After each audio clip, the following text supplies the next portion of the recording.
Hey, it's that time of year. It's Christmas time. Yes. And you know what that means? Christmas movies! Are any Polar Express passengers in need of refreshment?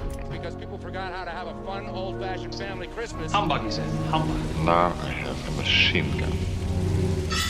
Ho, ho, ho. You talking to me? Did you have a brain tumor for breakfast? Then who the hell else are you talking? You talking to me? I'm funny how? I mean, funny like a clown. I'm Peter Venkman. We all go a little mad sometimes. Man that doesn't spend time with his family can never be a real man. Damn! Hot. I'm kind of a big deal. First way to fight love is do not talk about it like Yeah, baby!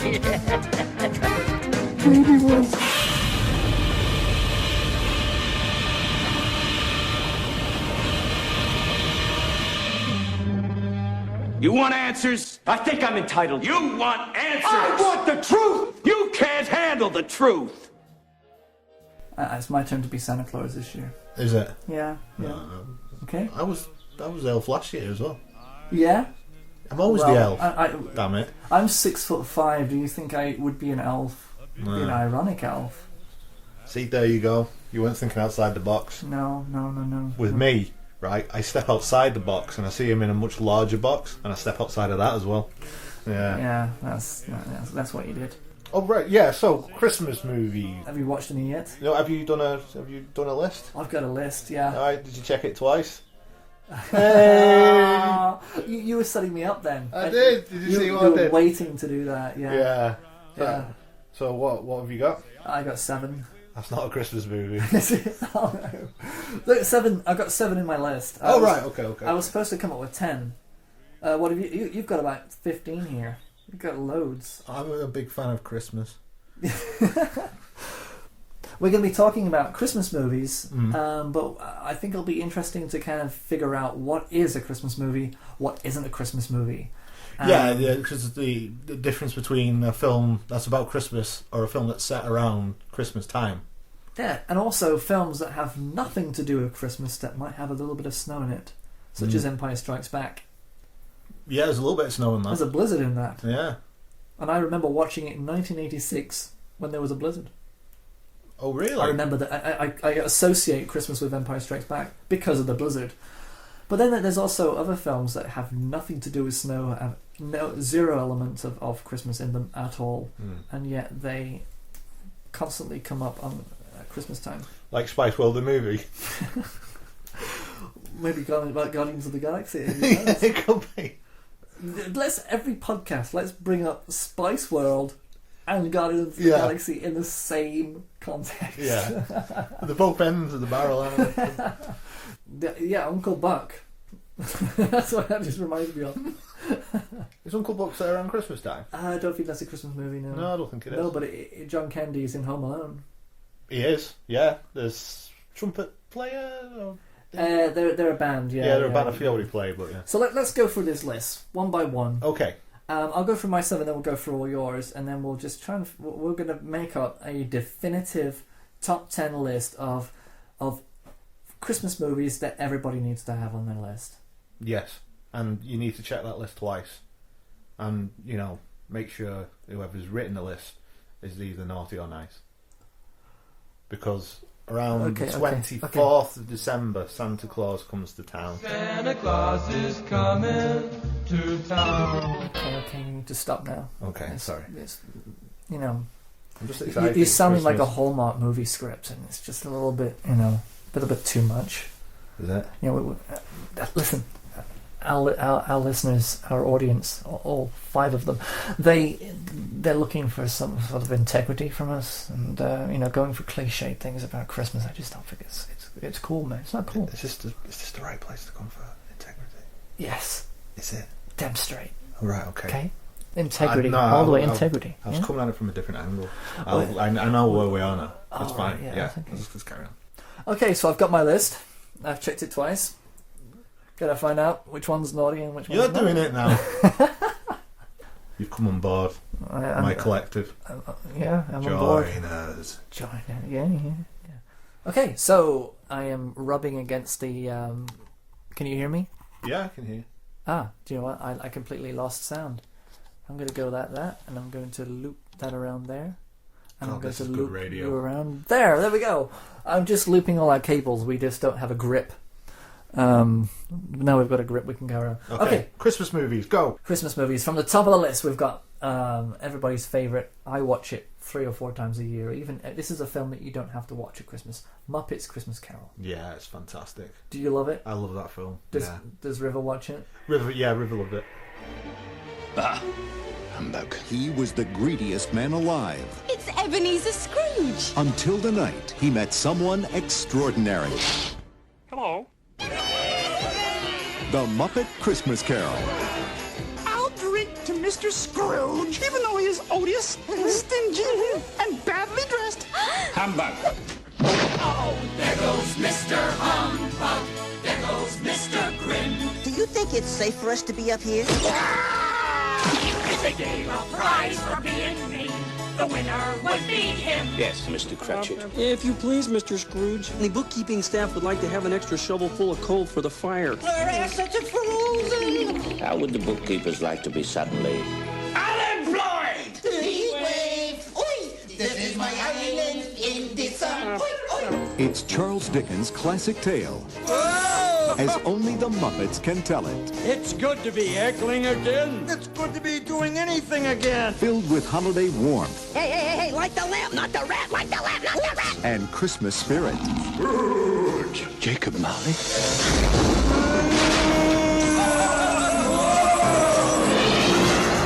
Oh, that's scary stuff. Hey, should we be worried about the kids in the audience? No, it's all right. This is culture.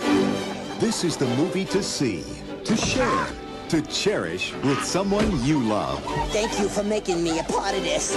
Walt Disney Pictures presents from Jim Henson Productions, The Muppet Christmas Carol. God bless us, everyone. Whatever.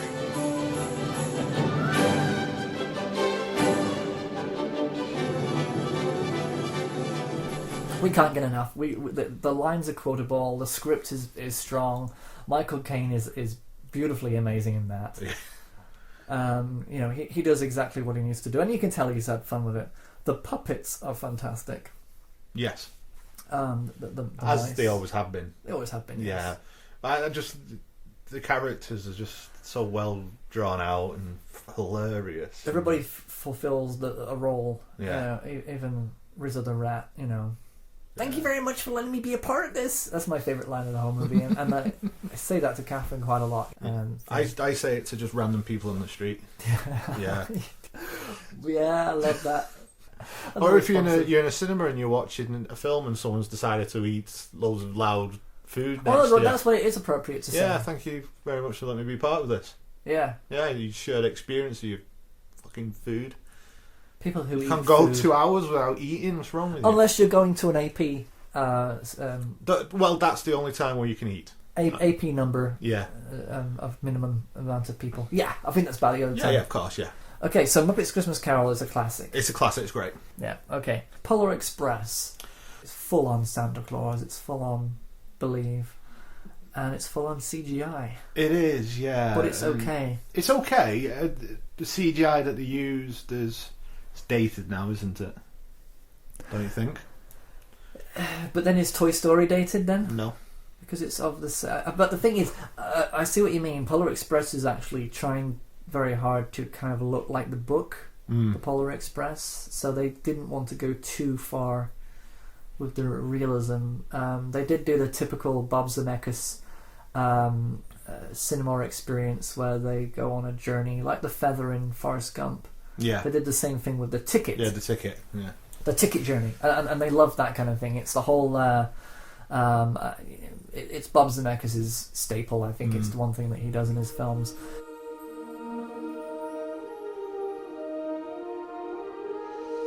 What if there was a place beyond your imagination?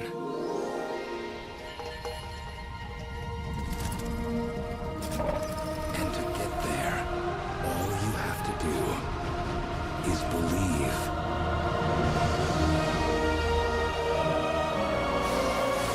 All aboard! This is the Polar Express!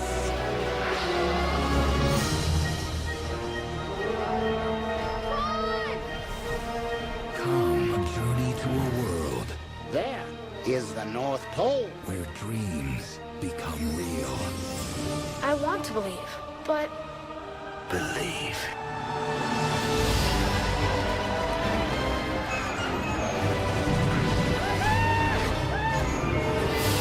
Hold on tightly!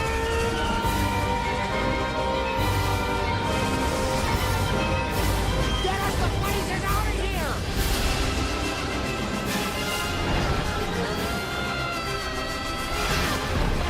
Brace yourself!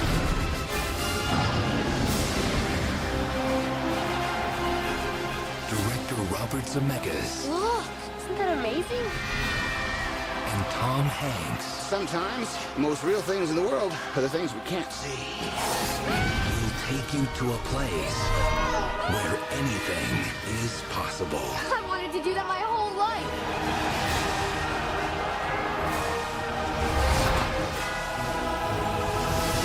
The Polar Express. One thing about trains, it doesn't matter where they're going. What matters is deciding to get on. The Polar Express, I think, is a very sentimental, and some people don't like it. I knew my ex hated it, absolutely hated it, but I enjoy it. Is that why you killed her? Yeah, that's why she's buried in my back. Yeah. Oh, sorry. Okay, sorry. Again, Andy, come on. God. But yeah, this is starting to sound like a Plinkett review. Air from the bag. Pizza rolls. But Polar Express. Yeah, I think it's an enjoyable film. It's full of wonder and it's great majesty. for kids. Great for kids. I wouldn't watch it on my own though. I wouldn't just put it on and watch it on my own like I would with Muppets Christmas Carol. You're either there or you're not with it. Yeah, I think I agree with you there. Yeah. Mm-hmm. It has its quirks and I like it. If I have the luxury of seeing these, as you will soon, is in 5 years' time, is I can see these films through my 5-year-old daughter's eyes. And Muppets Christmas Carol, it can end and she'll want to put it back on straight away. Yeah. When Polar Express is on, she can be doing other things. Yes. She's not really into it. Got you, yeah. Because we had that with the Muppets Christmas Carol. We stopped the DVD prematurely, and she said, "Oh, let's just start it from the beginning again." Yeah, and it doesn't exactly, hurt. yeah. It didn't hurt. Yeah. We didn't go like, "Oh God, not again." We were like, "Hey, yeah, sure." But yeah, I can see what you mean. Polar Express. Once you've done it once, you kind of think, "Yeah, I've done that journey." Yeah. Because it's a little bit more. It's more in your face, I think. That's probably the idea. And you haven't got like. Can you think of a good one-liner in Polar Express? Tickets, please. That old chestnut roasting on an open fire. There's but, nothing wrong with it. It's a good film. Yeah. You can watch it, but yeah, it's not. I wouldn't say it's a classic. We're leaving it out at the moment. I mean, it might go in depending on how many we get in. It might sneak in at number 10 or whatever. Okay. Yeah. So the next one. Okay, moving through. Santa Claus, the movie, 1985. The one with Dudley Moore in it. Yes. Right. Yeah. Now that is a lovely film. It is. It's also got John Lithgow in it. Yeah, he's the toy maker. Yeah. He's the crazy toy maker. He's also is he the uncle of the little girl who befriends the little boy? Just trying to remember. It's a long time since I've seen it now. Patch is the elf who Yeah, comes up with the Dudley idea Moore, of isn't it? ultimation to make and everything goes wrong, so he leaves Wonderland. Where is it? Where is the North Pole? He leaves the North Pole and he goes and joins John Lithgow's big toy factory, and he ends up just making lollipops that make children fly. Yeah. The prophecy has come to pass that there would come to us a chosen one, and that he himself would be an artist and a skilled maker of toys. From this day on, now and forever, he will bring our gifts to all the children in all the world. This is your legacy and your gift, as is the gift of flight.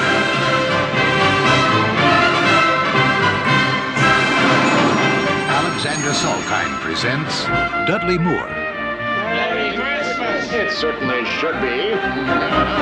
And John Lithgow in A Real Story of Santa Claus. Now for the first time. the legend comes to life. In an Alexander and Elia Solkine production, Santa Claus, the movie. Seeing is believing. But yeah, I think the thing about this film is it's the magical story of Father Christmas. And the special effects in it were really good for the time, for 1985. I like it. I like it. It's a good feel-good movie.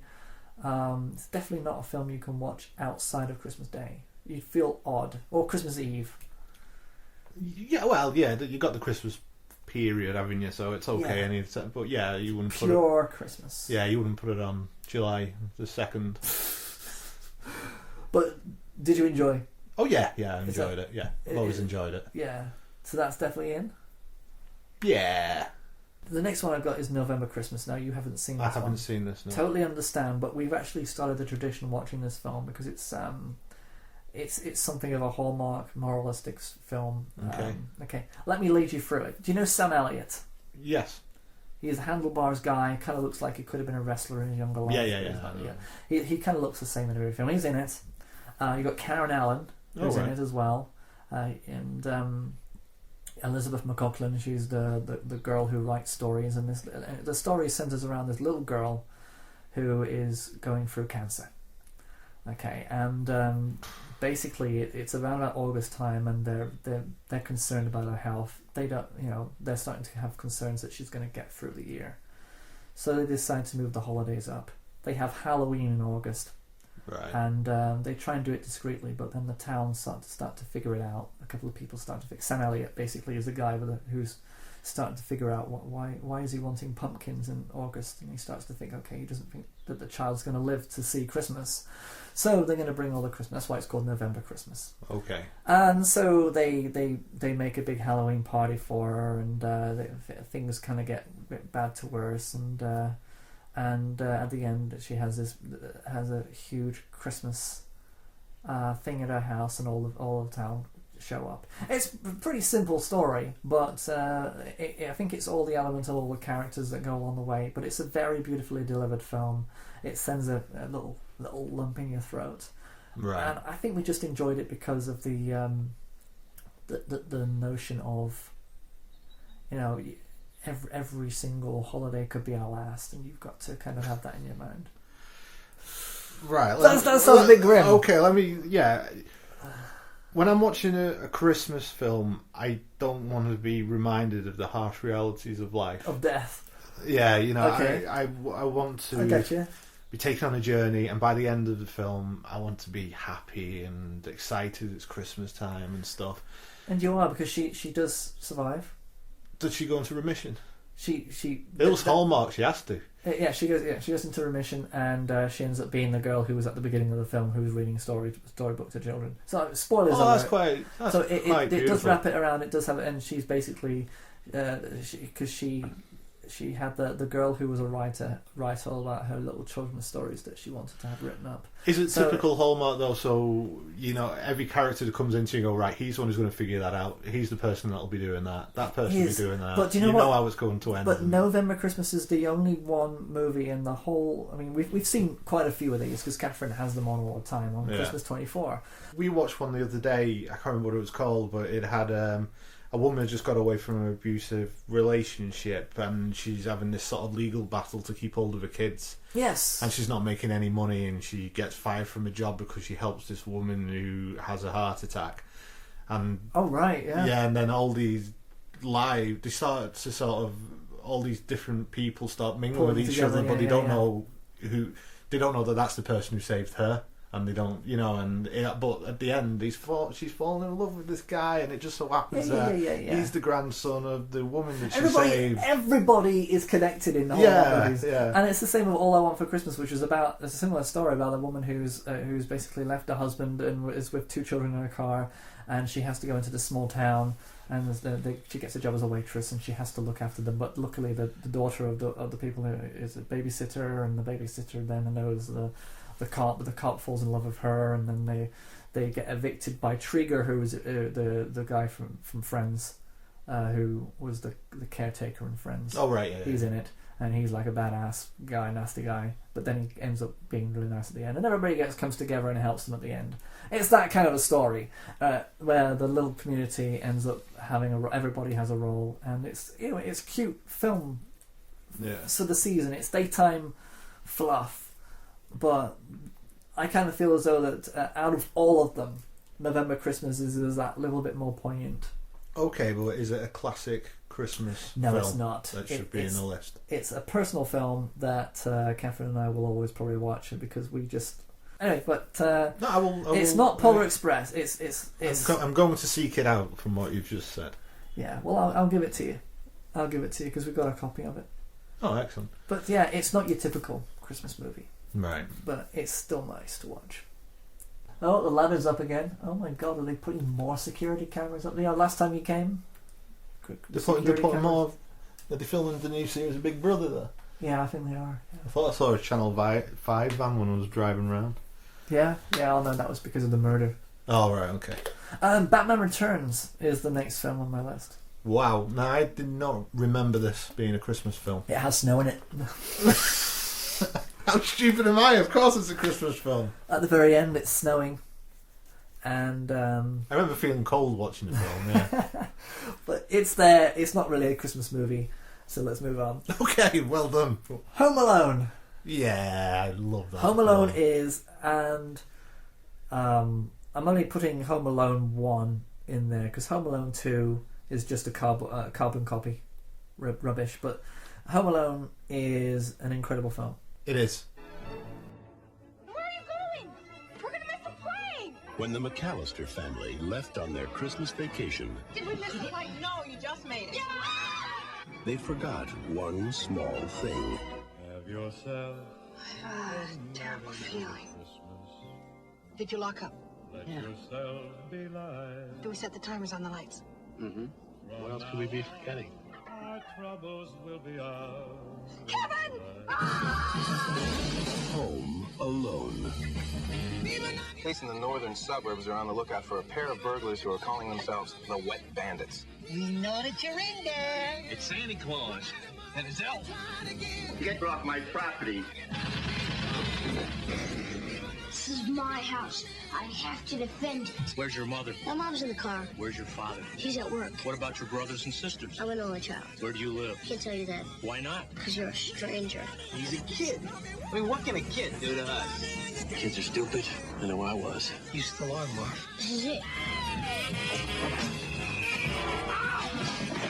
I don't care if I have to get out on your runway and hitchhike. I am going to get home to my son. Stop! Yes! Where are you, you little creep? I'm gonna kill that kid! Why'd you take your shoes off? Why do you dress like a chicken? Gus Polinski, polka king of the Midwest. If you have to get to Chicago, we'll gladly drive you. Hey, guys. Yesterday, he was just a kid. But tonight, he's a home security system. You guys give up or you're thirsty for more? From John Hughes. You know, I got a feeling this is going to be your best Christmas ever. A family comedy without the family. Home Alone. Are you here all alone? I'm 8 years old. You think I'd be here alone? I don't think so. Directed by Chris Columbus, coming November 16th. Tell me about it. Do you like it? I do. I love it. I think it's a great film. Good concept. He gets left alone. His parents just leave. They go off. Where'd they go on a holiday for Christmas? Don't they? And just leave him there. They were going to France. They were going to Paris in that one, and because the sequel they go to Miami, and he ends up going on a different plane. Yeah. So that the whole separation goes at the airport. But this one, he's at home. He's left at home because he's been a badass and he's been evicted to the attic. Yeah, naughty. And Macaulay Culkin. Kieran Culkin is the little boy who wets his bed. Oh, is it? That's the little boy with the glasses in that film. Oh, right. It's Kieran Culkin. Wow. And what a chameleon that guy is. Because he doesn't look at all like Kieran Culkin. And I can understand why they work so well. And I was confused. I thought it was Chris Elliott and Joe Pesci. It's not. No, it's not. It's the guy who's out of City Slickers. Darn. Daniel Stern. And who wrote it? Oh, who wrote it? I don't know. John Hughes. John Hughes. Oh, of course. Yeah. Aye, great man. He's one of the good guys. He created a lot of our childhood moments, and Home Alone was one of them. Oh, definitely. As a kid, I will be honest, the film sort of bored me. Really? Yeah, up until the end. Yeah, I watch it now, and I think now it's a classic Christmas film, and I love everything about it. But I'm waiting for the end. You were waiting for the yeah, because there's some ingenious. It was a great time. I think when we were about 10 years old, there was a lot of good movies for kids. There was the Honey I Shrunk the Kids movie. There was Home Alone. It's one of Steven's infinite lists of 2 films. Hey, at least I got 2. Yeah. Last time I got 1. This time I got 2. There's cult classics such as Mad Max. See, that's got to be a thing we do every time. Yeah. You've got to come up with a list and just do 2. That's the thing. Steven's wonderful list. It's an eternal list of many, many, many films that are just 2. Yeah, I know. It's great. So yeah, Home Alone definitely in there. It's got to. But again, I think Home Alone you can watch any time of the year and enjoy it. True. It doesn't have to be at Christmas. It doesn't have Santa Claus in it, really. It's about being alone at home at Christmas. Yeah, so that's fine. Yeah, I see what you mean. But I love the parts with John Candy in it. You know, when she's trying to get back and she hitches a lift with him, doesn't she? It's like a relief, isn't it? You actually feel the relief for her. I mean, Catherine O'Hara is really good in the role of the mother, and I think that she worked well with him. Do you know what was funny when because we watched it the other day when John Candy offers her the piccolo? Was it a piccolo he was blowing? I can't remember. He was blowing a trumpet of some kind. Right. Okay. And it's an instrument that has a reed. Yeah. It's just completely full of his. Well, it's not like clarinet then, is it? Yeah, it's full, I think it is. It's full, anyway, and she says, it said no wonder she wouldn't want to suck on it. It's probably absolutely drenched in his saliva. But it seemed it seems such a John Candy thing to do. You know, he's playing along and say, "Do you want to go?" It's like giving his hamburger to someone, saying, "Do you want to have a bite?"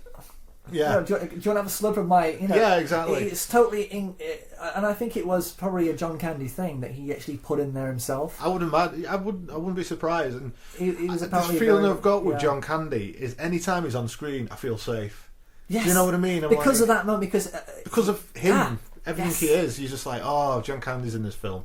I'm going to enjoy Nothing this. can be wrong there. Yeah. And in Home Alone, he does offer that moment of relief because she can't get home, and all of a sudden she's got a way home. That's it. And not only that, you think it's all going to sort itself out because John Candy's there. Yeah. Everything's going to be fine. John Candy always feels safe with him. That person. And of course, Home Alone has that classic moment of putting the aftershave on the face. Yeah. And yeah. But that can I pick into that a little bit? What's that? Pick away. Because he's not had a shave, because he doesn't need to, he's a kid, so by putting the aftershave on his face wouldn't have hurt, because there's no pores that would be open for the aftershave to get it into. That's a geranium in ET moment. Yeah. Yeah, so that ruins Home Alone. Oh, I'm sorry, I've just ruined Home Alone. No. This month, I've had ET and Home Alone ruined for me. Okay, let's say that a bit of the aftershave went into his eye. Actually, he wouldn't have kept his eyes open, would he? He went into his ear. Into his ear, yeah. And the wax just kind of congealed and turned into this big acid. Yeah, and it burned through his skull. Merry Christmas! And then his mum comes home and finds him dead on the floor, and all their stuff's been stolen, and the water is just trickling out of the tap because of the dark side. This is how that should have ended. Home Alone. I like that because the thieves are so inept and terrible. I love that idea that they've left the tap running in every house. Because I hate staple. That would really I hate that. It really What do you mean? bothers me. I mean, having all your stuff stolen, and they do that as well. I know, but that's the point, though, isn't it? Because one of the policemen saying, "Thank God you left the tap on because we know every single house that you've done." And the amazing it's thing such a stupid thing. And Daniel Stern is the one who actually decides to say, "Well, it's not, Yeah. We're the wet bandits. The wet bandits. Oh, the wet bandits. Shut up! Just shut up. I think that's got to be a. That's definitely in there. Home Alone is in Die Hard 1 and Die Hard 2. I put them together because they're both Christmas movies. Well, they're both films that are based around Christmas time. Die Hard, the first one, does use elements of Christmas time in the soundtrack, but then you've got Alan Rickman in there. Yeah, he's great in that film. But do you remember when the elevator opens and there's a dead terrorist wearing a Santa outfit? Yeah. Now I have a machine gun. Ho, ho, ho. Christmas movie. It's in. What do you reckon? Yeah, well, do you think it's a film you could obviously watch anytime? Yes, you can watch it anytime. That's the beauty of it. Hey. If I was doing a list of the top 10 action films, that'd go in. Okay. But Christmas? No. I don't think... Is it a classic Christmas film? I don't think it's a classic film, and it's a benchmark for action cinema. Yes, it is. It's John McTiernan, and but at his best. It's not a benchmark for not for Christmas. No. And Die Hard 2 was just simply Dulles Airport and Christmas weekend. Yeah. And the snow. Yeah. The snow. Let it snow, let it snow, let it snow. Because what defines a Christmas movie?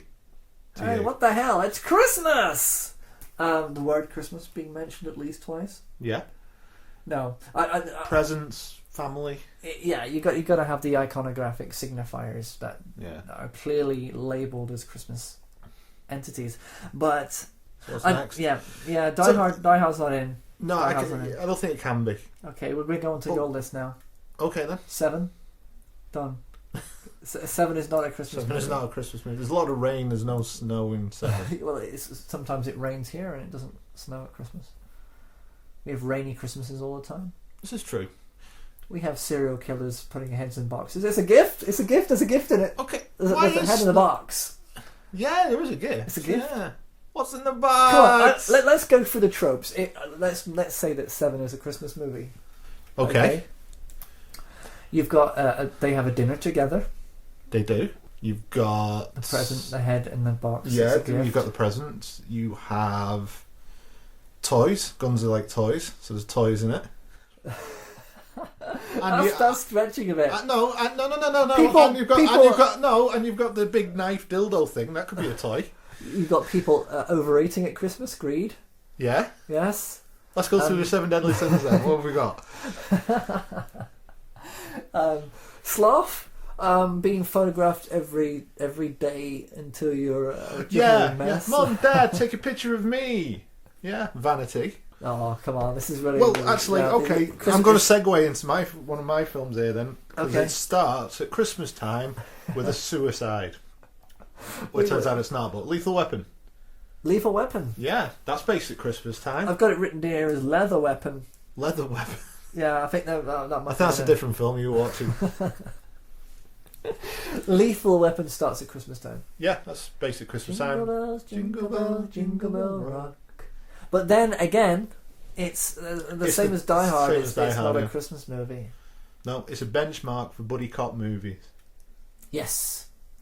Not as much action. It's an action film, isn't it? But it's more of that buddy cop. It's more the buddy cop thing. It's more about what they're going to do together and how they're going to react to each other's banter. Right. Yeah. What's the director of Lethal Weapon? What's he called?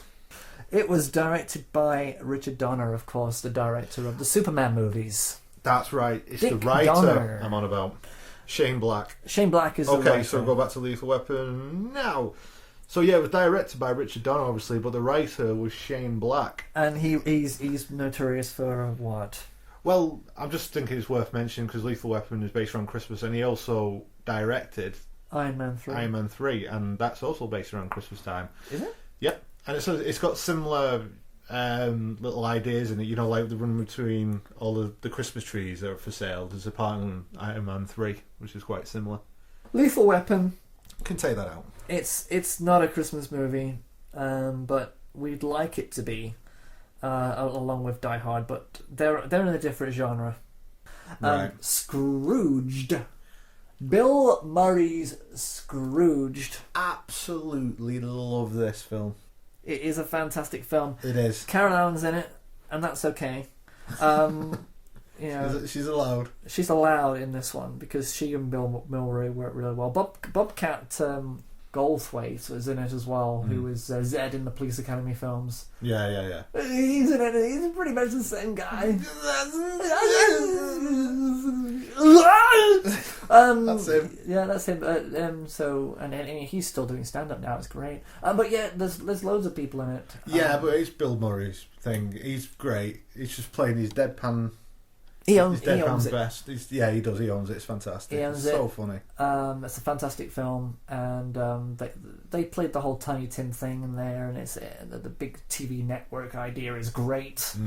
It's a good spin on an old story. It is, and I think at the end when he's finally come around and he's doing that straight to camera speech and stuff, it's actually genuinely quite touching. And it seemed improvised as well. I don't think it's not something that you write down what he was saying. I think it came from him. Yeah, I think it's difficult to script for Bill Murray because I think he is going to say whatever he wants. Does that. I mean, he did it in Caddyshack. A lot of Caddyshack was improvised. Yeah, it was. And I think Bill Murray just he lives on the edge, and I think that's how he's at his best. Yeah. You don't put Bill in a cage. No, you don't put Bills in the cage. No. You can put a tie on Bill. You can put a tie on Bill, yeah, that's fine. Put food on a Bill. Yeah. I don't know where I'm going with that. 7 o'clock, Psycho sees Santa's workshop, and only Lee Majors can stop them. In the night the reindeer died. Be here. Well, you can't show that commercial. That thing looked like the Manson family Christmas special. Think I'm way off base? Yes, you're a tad off base, sir. Frank Cross is more than the youngest network president in television history. Call security. Have them change his locks and toss him out of the building. Oh, he's fired? It's Christmas. Thank you. Call accounting. Stop his bonus. Oh, watch out. He's a thoughtful boss. Thanks, boys. Get the nurse. A generous brother. What did he give you last year? I don't remember. A shower curtain. Excuse me, ma'am. I think you dropped something here. And a true humanitarian. I can't get the antlers glued onto this little guy. We tried crazy glue. Have you tried Staples? But his life is about to change. Woo-wee! That was a good one. You are going to be visited by 3 ghosts tomorrow at noon. God, tomorrow's bad for me, Lou. As a matter of fact, the whole rest of the week is a washout. Anyone who thinks he hates Christmas is wrong. Go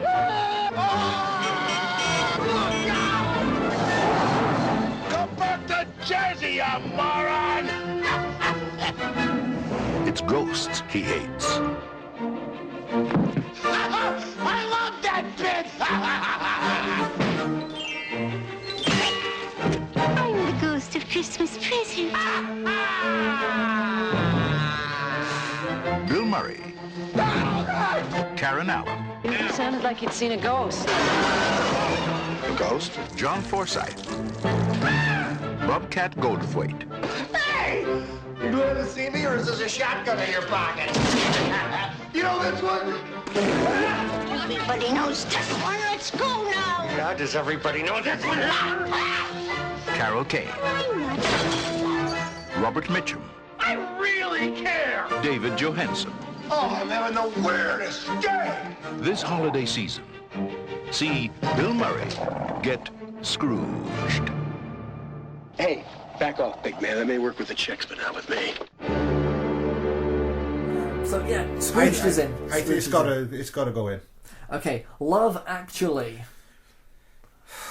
Now this is in there because based at Christmas. Because it's based at Christmas and it's wrapped up. The DVD has a Christmas bow on it, and they go to a Christmas nativity play, and there's lobsters.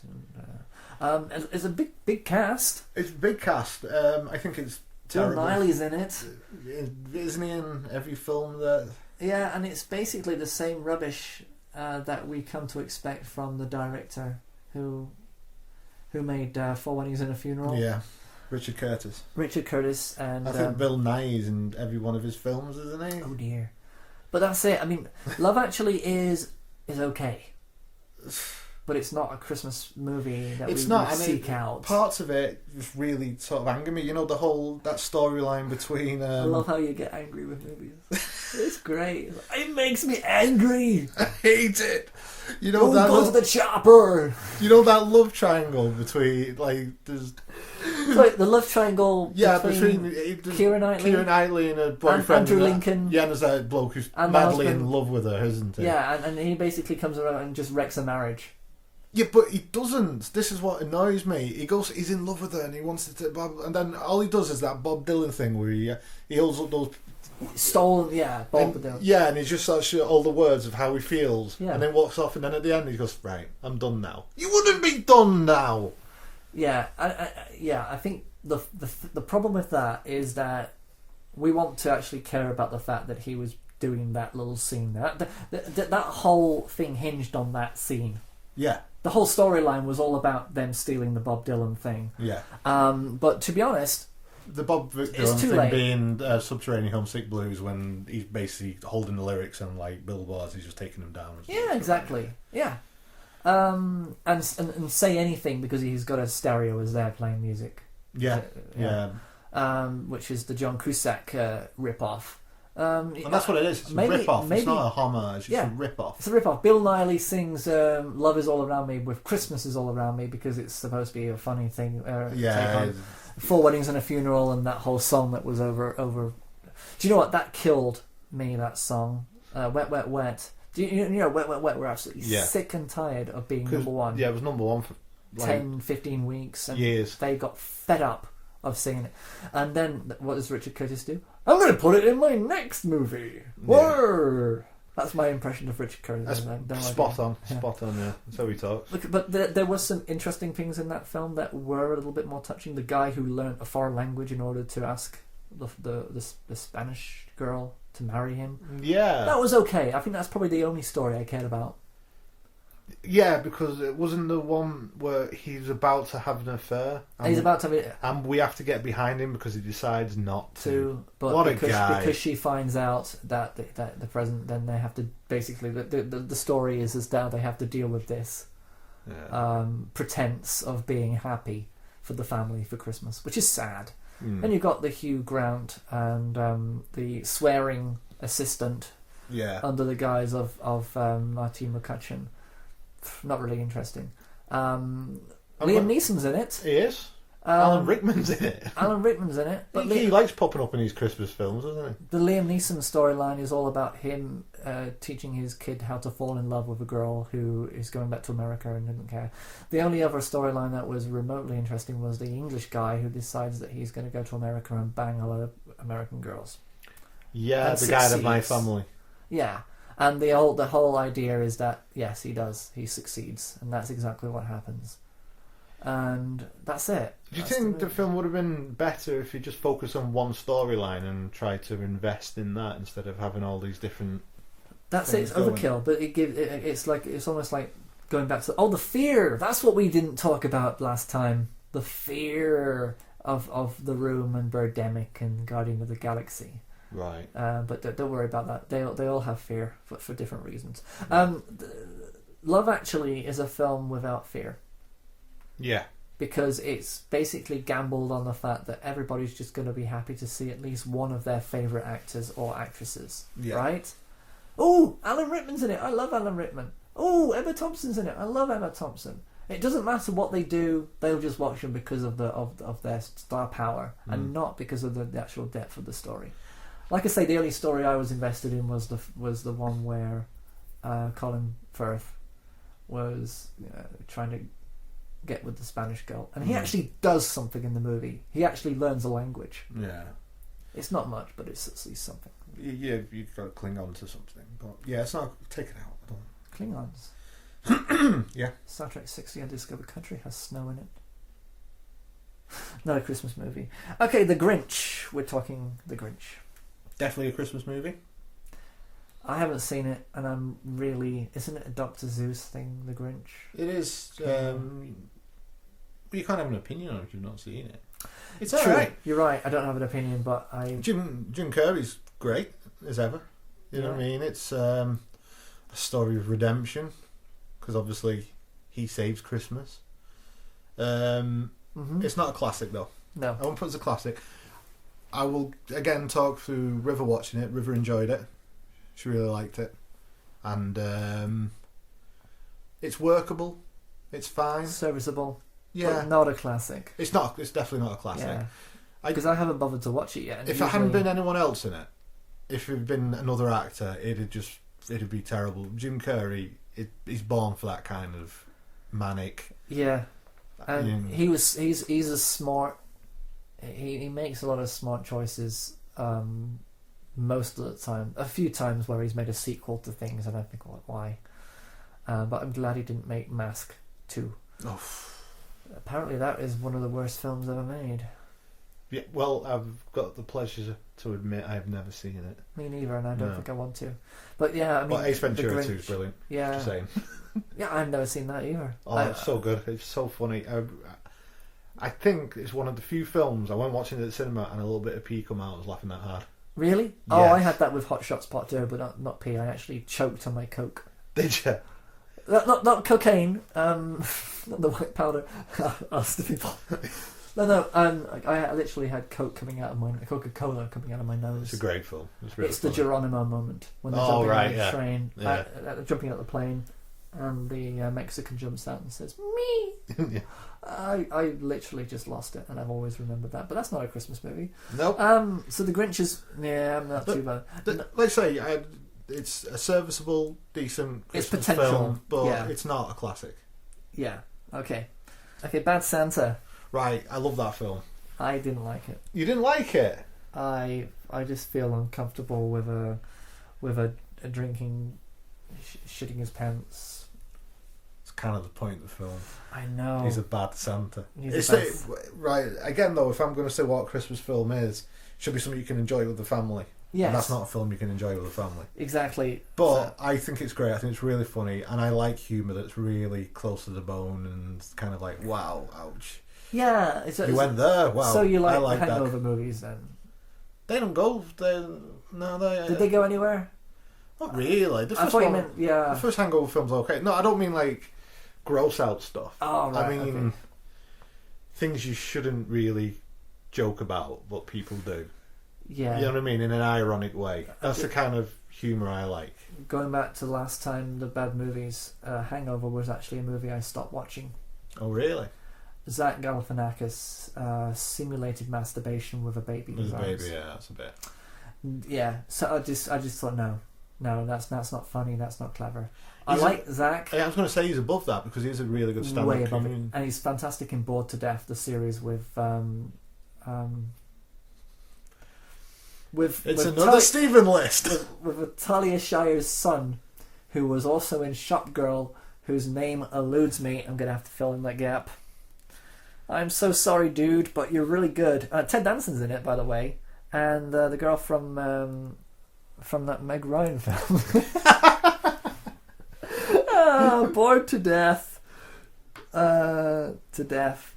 Jason Schwartzman. Oh right, okay, yeah. Zach Galifianakis and Ted Danson. All three of them are fantastic in that TV series. It's a detective TV series. Right, I'll check it out. Nothing to do with Christmas. Yeah, check it out. Yeah, I've watched them all. Fantastic. It's finished now. It's a Wonderful Life. It's a classic. It's a classic. I love it. Everybody talks about it. You know, it is. Yeah, it's synonymous with Christmas. It is. You usually see it on a TV or a monitor of a film in the background quite often. We've not put Gremlins in here, have we? Yes, we have. Because Gremlins isn't. Has a Wonderful Life. Has a Wonderful Life in it. Yeah, exactly. And that's A Wonderful Life is in. Yeah, definitely. I suppose it'd been better if I'd never been born at all. What'd you say? I said I wish I'd never been born. You've got your wish. You've never been born. A chance to see what the world would be like without you. Now, you're Ernie Bishop, and you live in Bailey Park with your wife and kid. That's right, isn't it? I live in a shack in Potter's Field, and I ain't never seen you before in my life. I'm going home and see my wife and family. Well, this house ain't been lived in for 20 years. Your brother, Harry Bailey, broke through the ice and was drowned at the age of 9. You weren't there to save Harry. Strange, isn't it? Each man's life touches so many other lives. You really had a wonderful life. Don't you see what a mistake it would be to throw it away? And Gremlins, I feel as though this is a very strong contender for a Christmas film. I agree. Even though it's about dangerous little critters that, well, first of all, they're fluffy and cute. It's a Christmas present. It is. That's what I mean. It's a Mogwai. Mogwai. Yeah.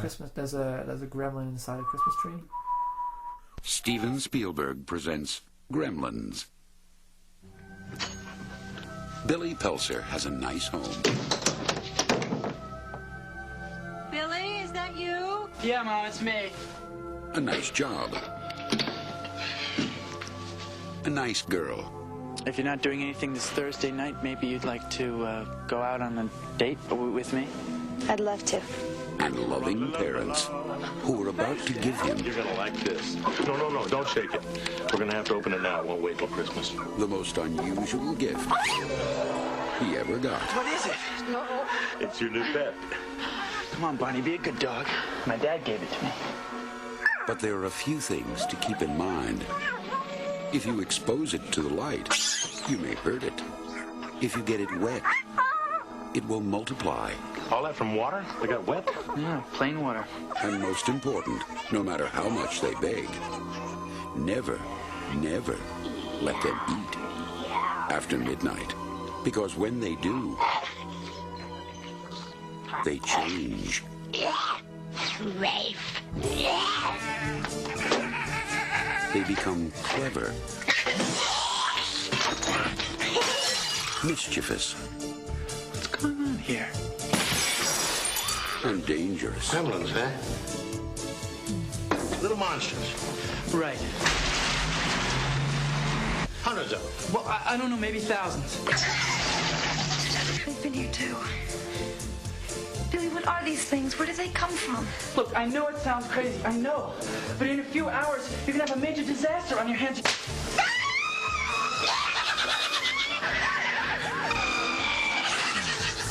Gremlins, directed by Joe Dante. They'll be expecting you on June 8th. Yeah, so yeah, it's weird. Gremlins is one of those films that shouldn't be a Christmas movie, but it is. Yeah, when I first watched it as a kid, it scared me. Yeah, it was quite scary in parts, and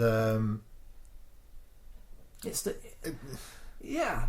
It's great. It's I think it's definitely put it in. It's a good Christmas film. It's definitely in there, and I think there's certain things about Gremlins that stand out. Okay, I really want to Phoebe Cates, the girlfriend of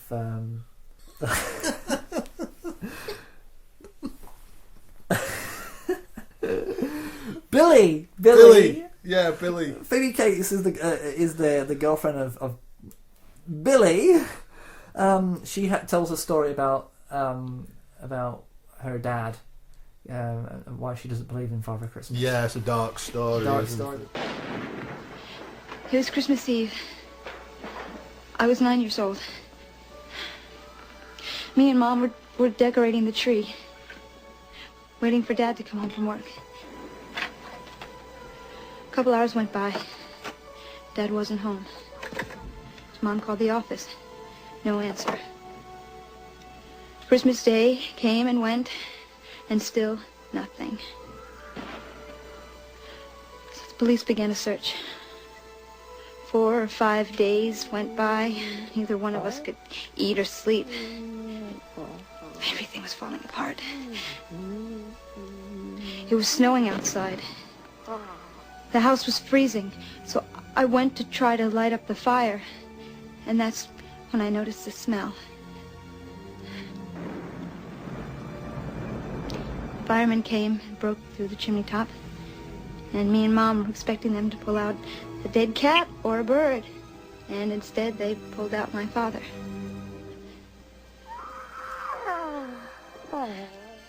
He was dressed in a Santa Claus suit. He'd been climbing down the chimney on Christmas Eve, his arms loaded with presents. He was going to surprise us. He slipped and broke his neck, died instantly.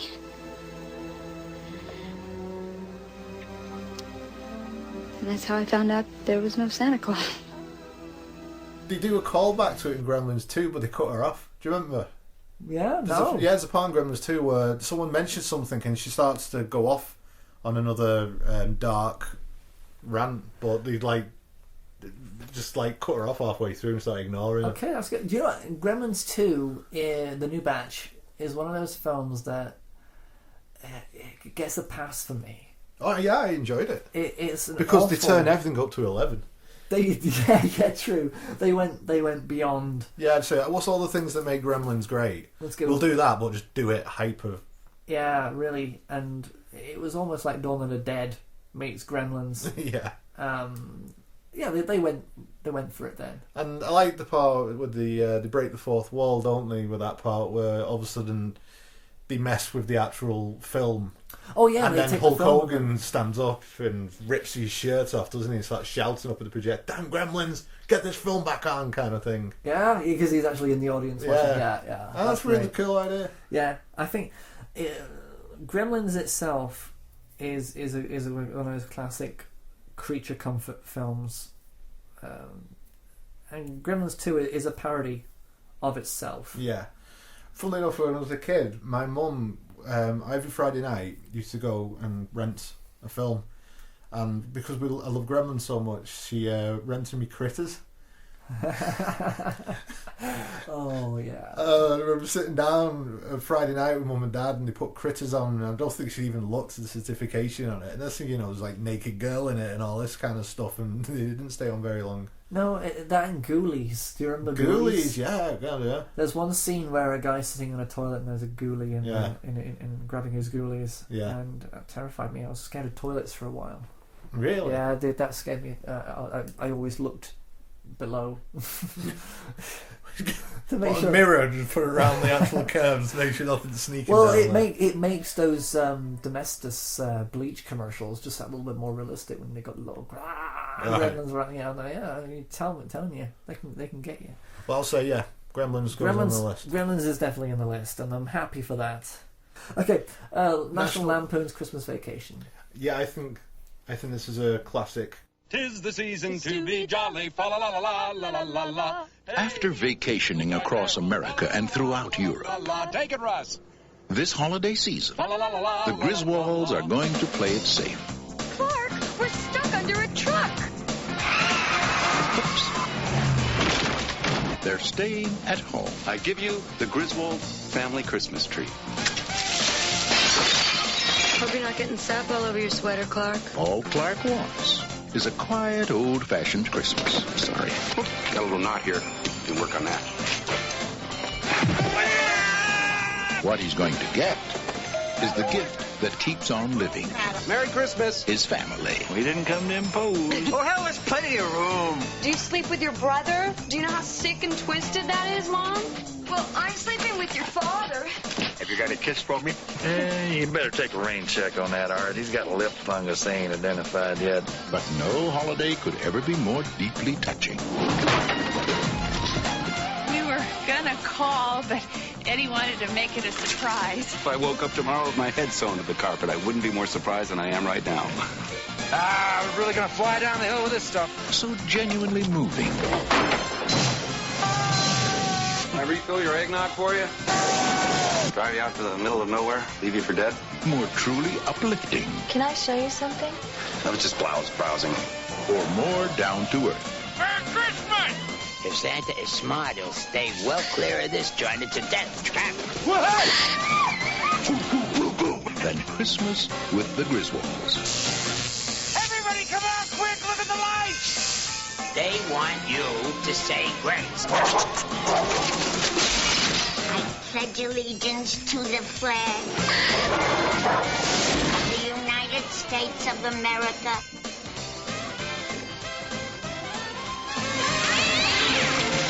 National Lampoon's Christmas Vacation. That thing had 9 lives. She just spent them all.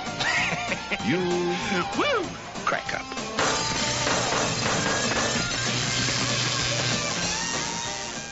It is. It's definitely a classic. It's something you can't really go through the holidays without watching. No, definitely not. And it was a little bonding thing for me and my dad. because my dad didn't really like the same sort of films I did growing up. Ah, right. But we were watching this, and this. It was funny because we'd put the tree up, and the lights didn't work. So we was going through every single bulb to see which one didn't work, and then it fixed it. And there's the scene in that where the whole ceiling is just covered in lights, isn't it? Yes. And when he switches on, it lasts for like a few seconds and just goes off. That's it. And then the next scene, he's on the roof trying every single bulb, and we both laughed our ass because you identified. And it's a film to identify with. And I think that is a good thing with all Christmas films, you want to identify them with your family. Yes. You know what I mean? Because that's what Christmas is all about, family time. Yeah, absolutely. You're feeling it, aren't you? You really... Yeah. I like that film, yeah. Yeah. And this whole Christmas spirit right now, it's magical. Your first Christmas with your little boy? Absolutely got... we're just staring at him all the time. Have you got that part yet? You're thinking, I'm not the centre of the universe anymore. No, it's... Oh, right, it was just me then. Yeah, it's just you. Yeah. Self-centred bastard. Moral on 34. I think that's supposed to be a miracle. Miracle on 34. But it does have moral in there. It does. And it is don't piss off Santa.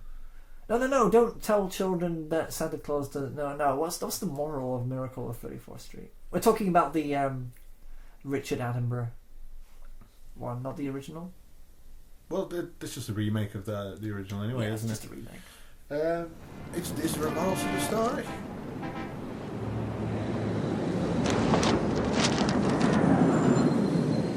Yes, go. He thinks you're Santa Claus.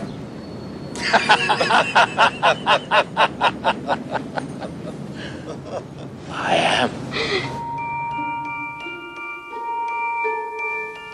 You know what? I know. Know what? The secret. What secret? Santa Claus. I've known for a long time. He's not real. If someone says and believes in complete conviction that he is Santa Claus, don't say he's mentally ill for it. And it's funny because there is another Hallmark movie that does exactly the same thing. It tries to call it itself. But the weird thing is about this Hallmark movie is that they take him to court because he claims to be Santa Claus, not because he does anything illegal. They put him on trial in this Hallmark movie for saying that he's Father Christmas. Wow. I don't think that would happen. It's ridiculous. It was absolutely stupid. I'm not even going to divulge what the name of that movie deserves to get lost, because this is the only Miracle on 34th Street. Yeah. And it's Richard Attenborough all the way. Who we sadly lost this year. Was it this year? It feels like a long time. Yeah, it was this year. Yeah. So it's definitely in there, yeah? Yeah, definitely. We got Tim Allen wrestling with his lover. In The Santa Claus. With an E on the end. Yeah. As in Claus. Okay, I know you get it.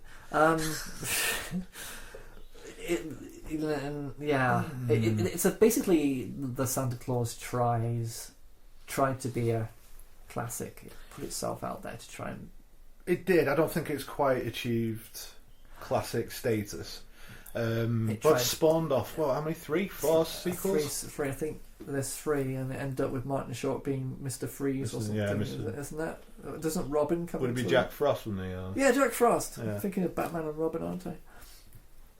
Mr. Freeze, the worst Batman movie ever made.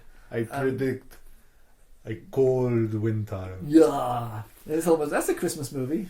No, it's not. No, it's anti-Christmas movie. So yeah, The Santa Claus, it's okay. Yeah, it's okay, but I don't think we can... It's not a classic Christmas film. It takes a lot of elements of a lot of different films. The stealing of the suit, the transference of Santa. Yeah, been done to death. I'm not that impressed with that. Okay, we've only got 2 entries left anyway, so we can't. Okay, I reckon this one. Jingle All the Way, which is Arnold Schwarzenegger trying to get the last toy for his son, wasn't it? Yeah. I must get that. I need to get that toy. Yeah. Get to the chopper. Yeah. Again, this film has been Means we done can to kill it. death. This Yeah. the last toy in the shop. Yeah. Again, it's the- passable fun, but it's... I want to have this gift for a Christmas, so therefore I'm going to do absolutely everything I can to get the gift. It doesn't really work well with comedy, does he, old Arnie? No, I think he tried his best with that wonderful movie with Twins? No, not Twins. Because Twins is good, actually. Is it? Yeah, I like Twins. I was going to go for Kindergarten Cop. Oh, yeah. I don't know why. The only part of Kindergarten Cop I liked is when he goes out and punches the dad who beats his own kid. That's brilliant. That's I love justice. Because you just go on, Arnie. Yeah, I mean, to be honest, Kindergarten Cop has two highlights. You hit your kid, I hit you. Yeah, bang, yeah. And also the little kid who stands up and says, "Boys have a penis, girls have a vagina." And Is that the way round it's supposed to be? Yeah. Well, Tommy Wiseau is still clueless, obviously. Okay, but yeah. Jingle All the Way. Again, passable, but nah, it's not a classic, is it? No.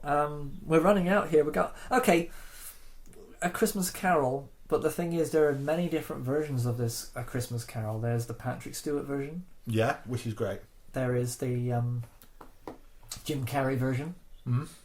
I think any version you have of this, it's the timeless story. Yeah, it's a timeless story. But yeah, so I have one that actually stands out from all of them. That the George C. Scott one, which is the serious one of the late 90s. Right. Okay. But there is the musical, Scrooge. Right. With Albert Finney. You see, I'm oh, doing of well. course, yeah. Thank you very much. Oh, thank you very much. Yeah. That's the nicest thing that anyone's ever done for me. It's very Oliver. It's got a lot of Oliver in there. But the thing is about this one that stands out from the rest is that Scrooge goes to hell. Yeah. That is my favourite sequence in all of the versions of Christmas Carol, apart from Muppet. Muppet stands alone. And Scrooge stands alone. Yeah. I'm not a massive fan of musicals. No. So I think this is definitely a classic film, but we've got two different versions of the same story, but it has to be a classic. It is. A Christmas Carol. I like the Patrick Stewart one. Yeah, no matter which one it is. Damn you, Merry Christmas. Ebenezer! You will be haunted by three spirits. I am the ghost of Christmas present. Show me no more. Why, you delight in torturing me. Will Tiny Tim live? Patrick Stewart and Hallmark Entertainment bring you the most spectacular telling of A Christmas Carol. Can you forgive a stupid old man? Reawaken the spirit of Christmas. A Christmas Carol. Look for it on video cassette and DVD. God bless us, everyone. My friends, I thank you from the bottom of my heart. I shall remember this moment until my dying day. For he's a jolly good fellow. For he's a jolly good fellow. For he's a jolly good fellow. And so say all about. May I say, in all humility, I have labored unceasingly all my life to be worthy of this moving demonstration of your feelings towards me.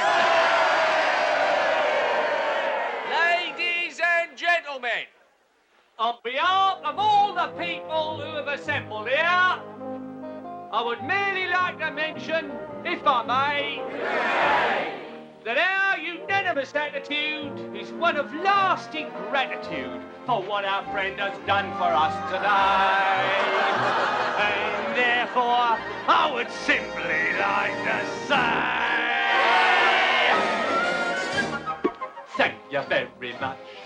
Thank you very much. That's the nicest thing that anyone's ever done for me. I may sound awful Dutch, but my delight is such. I feel as if a losing war's been won for me. So, A Christmas Carol, whatever version.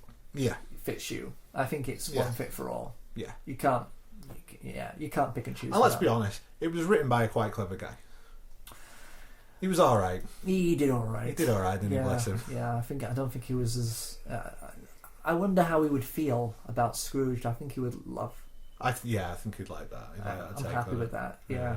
So Scrooge is good. Scrooge is always good. Ernest Saves Christmas. He should never have been allowed to make a film. That guy, Rubberface. Yeah, Jim Varney, was it? I'm guessing. I think that's his name. But Jim Carrey luckily jumped in front of him and said, "Just stay down. Don't get up. I'm here." Yeah. Jim Carrey made Ernest disappear. Obsolete. Yeah. Yeah. But we wrote it down, but there's no real reason that be in there.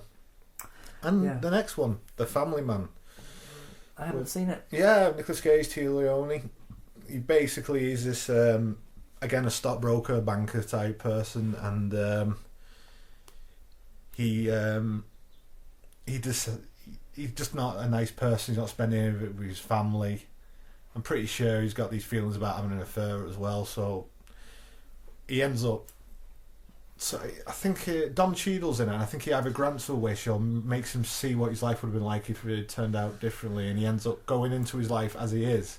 You know, his memory of being a stockbroker and this millionaire. But he goes into another life where he's married to Tia Leone. Okay. And he's got kids. At first he hates it, but he ends up loving it and It's wants funny. that to be his way of life by the end. It's funny because it sounds exactly the same as a Leah Thompson Hallmark movie. I think Christmas movies are probably the most ripped off types of movies as well. Yeah, because there's a Groundhog Day version of a film where the guy relives Christmas over and over and over. Right.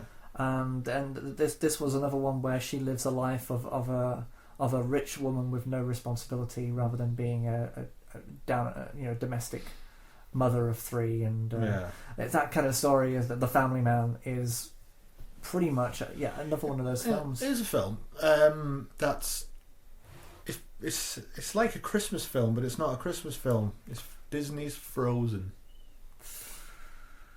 There's snow in it. There's good songs in it. It's funny.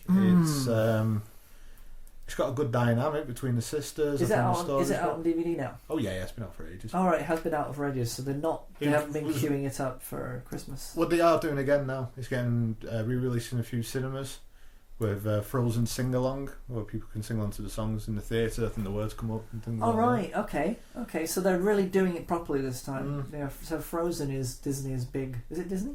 Yeah, Disney, yeah. Of course, Disney own the world. Disney own everything now. Yeah, Disney. I think Frozen probably has the potential. It's not there yet. It's not classic. It's popular because every Disney film is popular in the beginning, right? Yeah.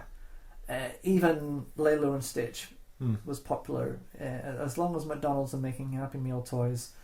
Frozen has took on a life of its own, though. It's really touched people. Yeah.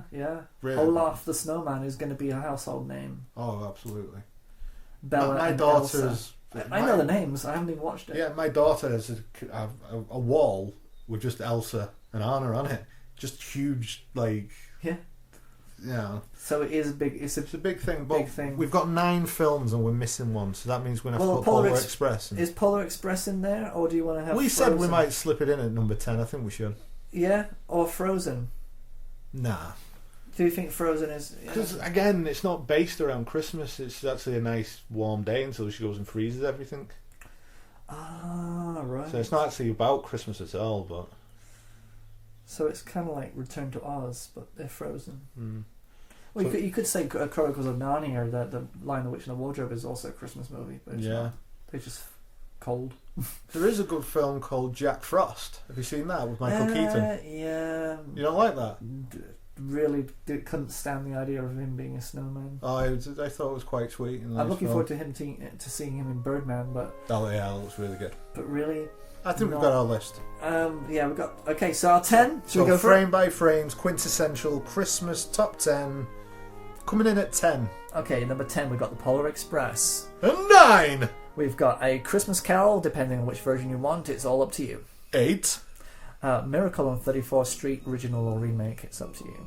Down from last year, number 7. National Lampoon's Christmas Vacation. Chevy Chase, you're an asshole now, but you were pretty good back then. And 6. Gremlins. Just don't feed them after midnight. You gotta love those gremlins. 5. It's a Wonderful Life, but only if you hear a bell ring, an angel gets its wings. 4. Scrooged, well, you know, it's that whole film. It's kind of like Christmas Carol, but it's got Bill Murray in it, and he's freaking awesome. High Climber, number 3. Home Alone, you gotta be home and you gotta be alone if you're gonna be home alone. 2. Santa Claus the movie 1985. Just gotta eat that lollipop and just float away, and don't forget, Coca-Cola rules. And and our number 1 Christmas film.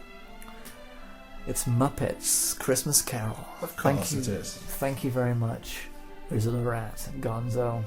I'd like to thank Michael Caine, Miss Piggy, Kermit the Frog, Animal, and Fuzzy Bear.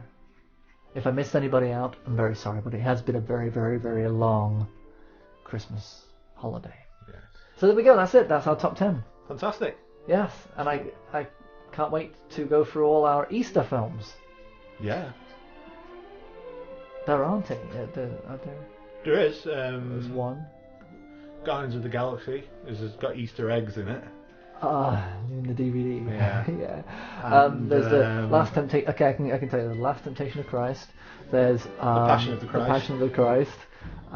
There's the Story of Palm Sunday by the new Joan Collins Bible.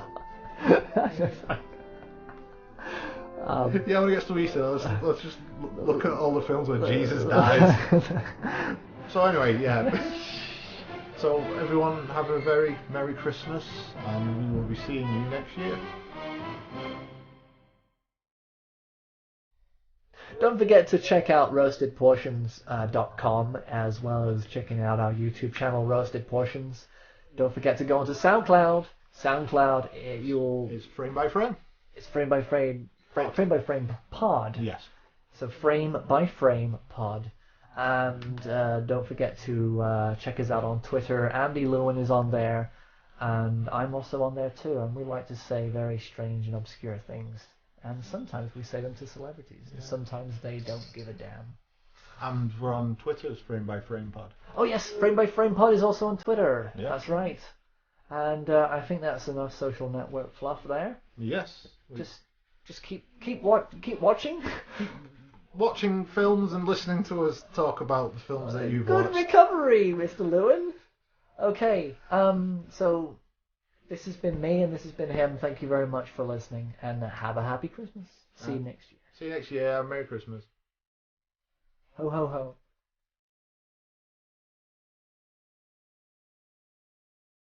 I do like mince pies. Liquid storage bags! You will never get caught short again, thanks to Liquid Storage Bags!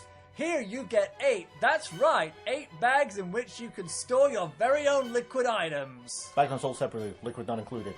The attractive cardboard box is easy to open. With each wonderfully transparent, durable, and easily accessible. Ready to go! That's right, when you've got to go, Liquid Storage Bags are there for you! Liquid storage bags? That's right! Liquid Storage Bags! They're sleek, sturdy, and stylish. And what's more, you can write all the information you need right there on the bag, where the space is provided. Warning, do not write on liquid storage bags. Liquid storage bags cannot be found in any store, by phone, or online. So you know that Liquid Storage Bags are the product for you. And only you. What's it called? Liquid storage bags. Yeah! Liquid Storage Bags.